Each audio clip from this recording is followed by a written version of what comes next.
Foster Wallace, everything. And more. In fact, oh, did you see that? There's a PDF there.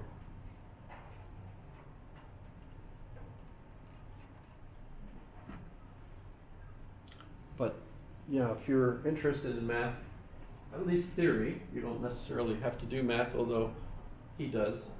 But he was hired to write this book as like a part of the Great Discoveries series or whatever. So it's a compact history of the infinite, and it basically gives you a history of the, the issues associated with the infinite, etc. And it looks like it was on. I thought I saw it actually listed as there, but nope. Okay. So that's hilarious and short. It's short, and it's one of those books where he gives you little keys, so you can read this if you're interested. But it also makes fun of mathematics at the same time. People don't know what to make of it. I've several times tried to get book groups to read it, and they all look at me and they go, no. So I don't know. That's no fun. That would be fun if we did it. Okay. So that's pretty much the end of my syllabus. But we can go on and talk about the list of philosophers that I had for you. I don't know if anyone's interested in going through them. They're in no special order. Glenn Loury, I like watching his podcasts. He's a economist from Yale. Economist from Brown University. Charles Murray, I've mentioned multiple times in class. He's the one who wrote The Bell Curve. Just the other day, I was reading a critique of someone who referenced the bell curve and referred to the bell curve as that racist tract, which, by the way, means that the person who was saying that didn't read the book. I hate that. If you're going to criticize a book, you're supposed to read it actually first. And Charles Murray has been fighting that view of the book ever since. Thomas Metzinger, he's the one that I should have clicked on certain things here. But Thomas Metzinger, he's the one I've mentioned that wrote the book Being No One, because in our contemporary point of view, even though our identity is very central to the way we think about ourselves, it doesn't have to be, but it is because of our current focus as pragmatists on that. So you could escape it maybe if you go to another culture where it's not part of the problem, right? But if you're European, you're still stuck. In fact, I think Europeans for the most part are even worsely stuck than we are, because we're at least social, whereas Europeans are like Kierkegaard, right? They're stuck. But Metzinger points out that from a scientific point of view, there is no self. So being no one, we have an identity. The identity is constantly fluctuating and changing. The body is constantly changing. So theoretically, as an object, there is no such object that is your self-referential I, because it's just a process. Remember, Doug Hofstadter's cover of his book was I'm a strange loop. So I still think of myself as an I, but it's not something you can just like say, there it is, and here's my definition of me. Remember, of course, this traces back to Hegel's concept of the self as being that constant dialogue between your in itself and your for itself. So you're constantly in process. So there's no absolute for sure self that's you. So So that's Thomas Metzinger. I thought he was going to be much more interesting. Maybe he's been doing other things, but it was really just locked into that one trick pony in a sense. I think. Owen Flanagan is a Buddhist, an American Buddhist, if you're interested in that. He teaches at Duke University, I guess still, and he's got lots of very interesting books. And he's dealing with all of that contemporary stuff. The philosophers I picked really are like, they're alive, until you get down below here where I said,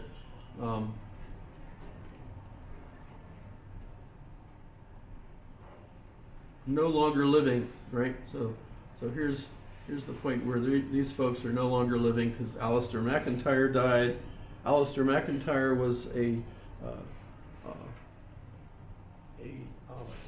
professor at multiple places, but especially at Notre Dame, and his specialty was Thomas Aquinas and Aristotelian ethics. So his ethics, when I do my square and I say, well, here's Aristotelian ethics, so it's, the I is the focus, and he would still argue that. In fact, he's the one who basically says, if you're an American, your best ethical theory to latch on to try to make sense of your life would be an Aristotelian point of view, where you're focused on your own, success, basically your own eudaimonia, the feeling of success as fulfillment of your own nature. So it doesn't mean you have to be a particular way. It's just you figure out what your nature is, and that's what you want to fulfill, and that's your best ethical choice. And by the way, he also thinks dolphins and other dependent rational beings are in that same boat. Daniel Dennett I've mentioned quite a lot. Daniel Dennett died just recently of a heart issue. He's in his 80s. But he has quite a lot of excellent books out there. The one critique I might have of him, he's a materialist in the sense that he thinks all thinking is just within the brain, and he doesn't get into the quantum issues that I think are really fascinating. Quantum issues are associated with the material of the brain. After all, the material of the brain is made up of quantum particles. Everything is made up of quantum particles, and so therefore everything must have some kind of quantum aspect to it, including the brain. But he's convinced, along with Steven Pinker, who's also in the list, that our brain is just the physical matter and not something that's mysterious outside of the brain. But he's very good. His book on evolution, Darwin's Dangerous Idea, was a really good book if you want to try to get a sense of what Darwin achieved, other than kind of the trite, he came up with biological evolution, right? But that's really much more complex than that. And the impact on our culture was really very different. And his book on that, I thought, was really good. Jürgen Habermas, we don't hear much about him. He's a German who studied with Heidegger, but he's an American pragmatist, actually. So he's an example of a European American pragmatist, because he grew up after World War II, and he was influenced by the American culture, which pretty much dominated post-World War II Western Europe, right? So he's very Americanized. His focus is on communications and how language works. Sam Harris, we've talked about. He's pretty famous. He's got a great podcast that a lot of people subscribe to. And he's, by the way, one example of that I highly recommend would be his interview of Charles Murray. Because, that's just a great way of finding out about not only Charles Murray, but also Sam Harris's approach to things. Charles Taylor, I did get at least one term paper so far on Charles Taylor. Yay, I like Charles Taylor. And he's fascinating and still alive, even though he broke his arm not too long ago, but he's still out there, even though I think he's in his late 80s. But I mean, how many philosophers come close to becoming politically dominant in their countries? That's always amazing about Canada. Canada and England. That, by the way, that's one of the reasons I thought the debate between Mary Beard and Boris Johnson was fascinating, is because Boris Johnson, at the time of that debate, he was the mayor of London. London, that's a city in England. And he was the one responsible for the staging of the Olympics in London at the time. And so he was the one that came up with having Queen Elizabeth II parachuting into the stadium with James Bond. No, none other than James Bond. So if you're worried about her, besides the fact that she's dead now, but the fact that, here she is, an elderly woman parachuting from a helicopter into the stage for the Olympics, it wasn't really her. It was just somebody dressed up like her. And it wasn't really James Bond. It was, there would have been stunt people. But once she landed and ran into the door, and then Queen Elizabeth came out, waving, so Boris Johnson, hilarious. I thought that was fun.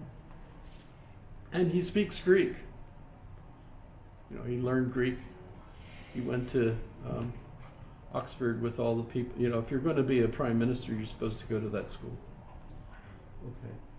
Peter Sloterdijk, or Sloterdijk.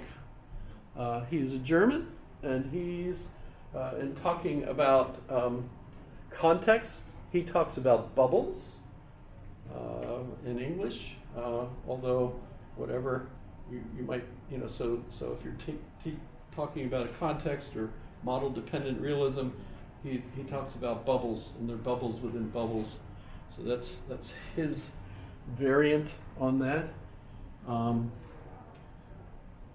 Alistair McGrath. Alistair McGrath, if you like C.S. Lewis, Alistair McGrath is a contemporary C.S. Lewis specialist as well as a theologian. He had, at the last I checked, he had 3 PhDs, PhD in biology, PhD in theology, and a PhD in, I think, international studies or something like that. But he had been teaching at St. Andrews. He wrote the book that is the history of theology that a lot of schools that teach theology uses. So he's really good on a whole history of theology, not just Western theology, but theology in general. Plus, he's a fan of C.S. Lewis, so he does lots of books on C.S. Lewis, like Having Breakfast or Lunch with C.S. Lewis, I think it is. So he's fun, if you're interested in that sort of thing. Martha Nussbaum, a lot of people ask, what about the women? Well, she's like, I'm convinced she's the sexiest philosopher in the United States, but that's just my bias, right? That's okay for me to say, right? Yes? Am I allowed to say that? I think so. Yeah, okay. Good. I can prove it. You want me to prove it? Anybody interested in me proving it?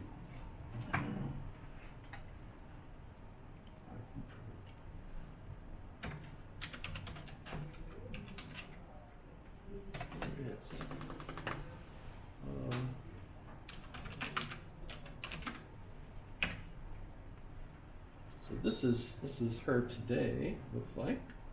But if you go, there you go.